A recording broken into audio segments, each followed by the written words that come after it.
Lietuva sporto šalis, kurioje gyvena daugiau kaip 3 milijonai sporto ekspertų. O kokiomis sporto šakomis domisi Vilniečiai ir miesto svečiai? Domėjausi krepšiniu ir domiuosi iki šiol, bet šiuo metu tiesiog nežinau. Krepšinis, gal futbolas? Žiūriu kartais krepšinį ir futbolą. Turbūt krepšinį dėl to, kad visi lietuviai pakvaišė dėl krepšinio, o futbolą tai nes pati lankiau kažkada vaikystėje.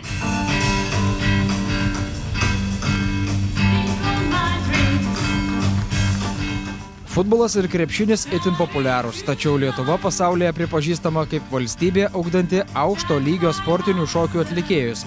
Šalies poros tapo Europos ir pasaulio jaunimo, suaugusių čempionėmis ir prizininkėmis, taurių varžybų laimėtojomis. Žinomas Klaipėdos universiteto Lotynų Amerikos sportinių šokių ansamblis Žuvėdra yra daugkartinis Europos ir pasaulio čempionas. Daugiausia yra rodomas krepšinis arba lengvoji atletika, bent jau per sporto kanalus.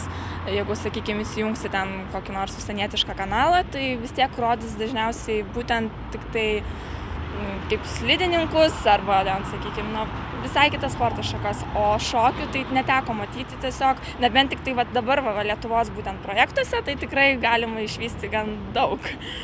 Sportiniai šokiai tai yra labai gražu, patinka sportiniai šokiai. Čia skaičiau kažkur tai skelbimą, kad yra atidaryta sportiniai šokiai. Tik nežinau, ar ten šoka poromis ar po vieną. Kažkada jaunesnė buvau, labai mėgau šokti. Dabar tik tai su malonumu žiūriu visas laidas per televiziją.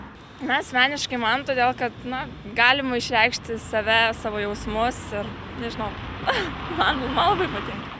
Vieni geriausiai žinomų Lietuvoje nemažą būrį gerbėjų turintys Žuvėdra šokėjai ruošiasi užkariauti pasaulį Lotynų Amerikos ansamblių čempionate Maskvoje.